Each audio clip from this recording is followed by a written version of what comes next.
Rise and shine, sleepyhead. Good morning, beautiful people out there, depending where you are in the world. Obviously, we got so many different time zones. Like for me, it's it's 4 p.m. right now, actually. It's about to be 4 any minute now. By the time you guys are watching this, it's definitely 4 p.m. So it's later here than it is where you at. But yesterday we had 3 games slate. That third game was so late, couldn't watch it, man. These games that start at 4 o'clock, for me, 4 a.m., it's tough. But here, we're doing recaps just in case you fell asleep, just in case you didn't get to watch. I know it's tough to watch games, especially if they're not, they're on at the same time. So we're doing this daily. We're keeping up with it. Thank you guys for doing the most with me. So, game number 1 of the night was between the Boston Celtics and the Brooklyn Nets, the visiting Brooklyn Nets.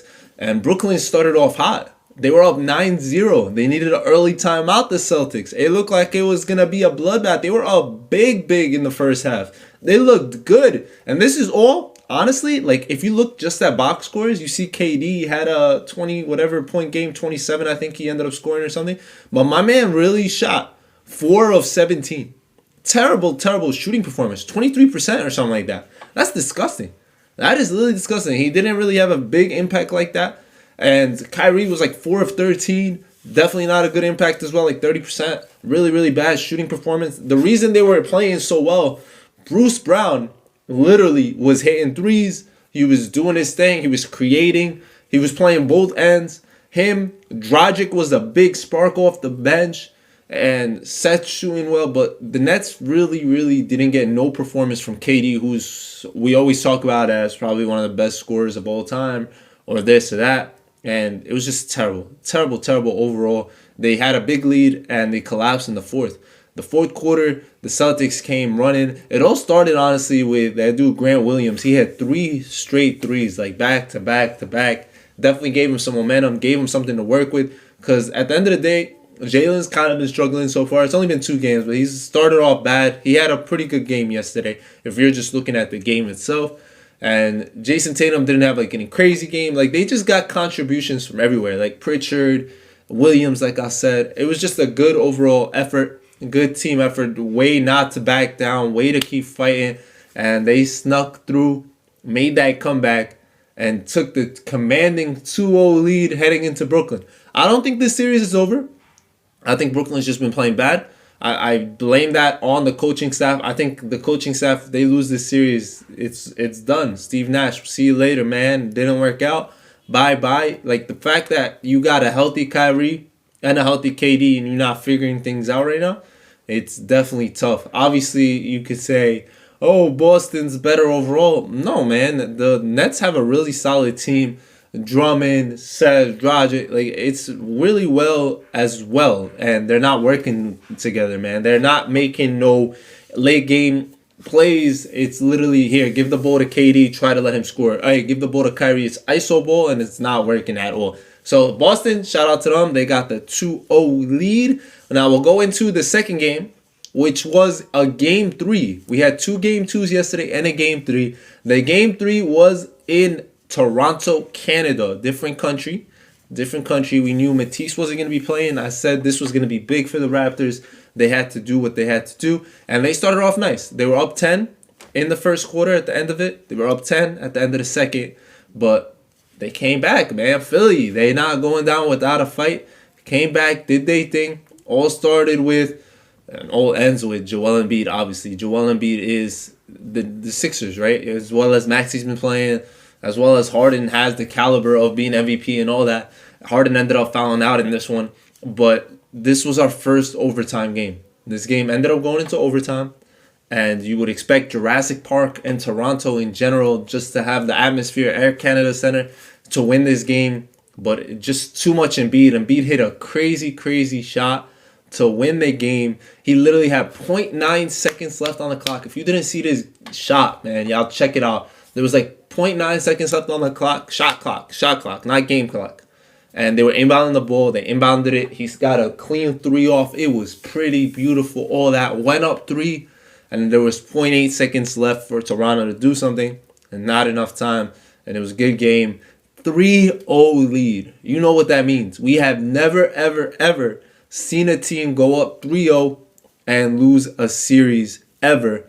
But if it's going to happen, why not against a Doc Rivers-led team? It's one game at a time for Toronto. Once again, I don't really want to talk about what teams have to do or adjust. We'll do those right before games start. So before game 4, we'll talk more about that stuff. Right now, I'm just talking about games from yesterday. So Harden's been playing really bad. That's like a big takeaway. And the Raptors just didn't take care of business. They should have. It's two teams that were up the whole game pretty much and end up losing at the end. That's the two games we talked about. Now, game three, I said this before, and I'll say this again.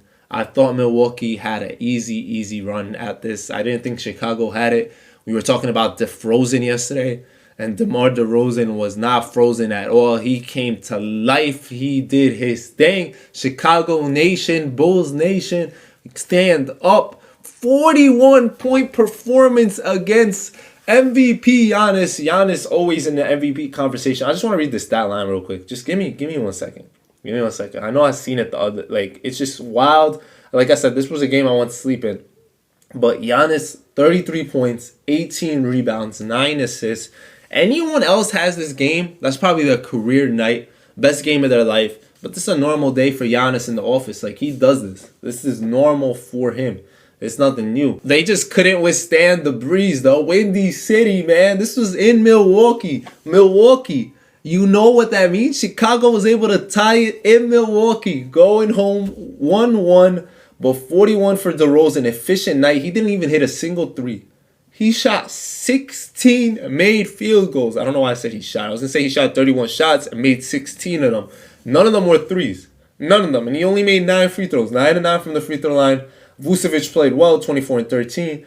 And honestly, Levine did his thing. For the most part, 20, he deferred. He knew what he had to do, which was let DeMar DeRozan do his thing. But as a team, like, Vucevic hit 4 threes. And they were just really well coached, which is crazy to say. But great job by that coaching staff. A guy who's obviously had a lot of run in the league with a lot of different teams, a lot of caliber players. He's getting his shot over there. Like, if anyone's to work all those egos and stuff, which as of now, we haven't really seen that Chicago has an ego issue or anything, but Billy Donovan has worked with OKC in the past. He's worked with the Wizards. Like, he's seen superstar players, or like really big all-stars, we will say, not superstars, but all-star players. And he's had success. It hasn't been crazy successful, but he's had success. So they're working, and I'm glad this series has turned competitive.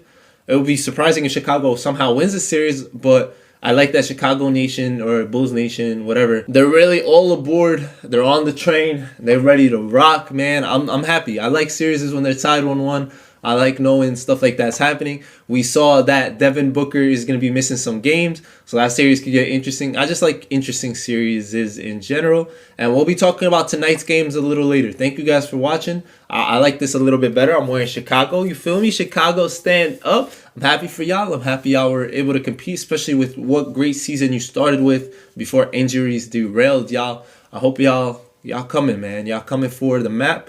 I see y'all on this journey in the future for sure, like often. I don't see it right now. I don't see it right now as like them being a contender, like a favorite or anything. But anything could happen. It's NBA playoffs. Any team is capable of anything, any given night. I just don't like their bracket. That's what I was kind of going at, right? You playing Giannis right now. You'd have to play Boston or Brooklyn next. And it's just a tough road, man. Tough road. But we'll see. West games on tonight. We're excited for those. And I'll catch you guys a little bit later, all right? Keep the noties on. Hope you guys are enjoying this. Let me know which game you guys were most surprised of yesterday. What game caught you off guard? Was it the Philly game? Did Philly catch you off guard taking a 3-0 lead? Was it Boston beating the Nets, which was also kind of surprising to a lot of people? Or was it just Chicago, which definitely is something that I didn't see coming. But I'll see you guys later. It's been your boy Most. Thank you for doing the most.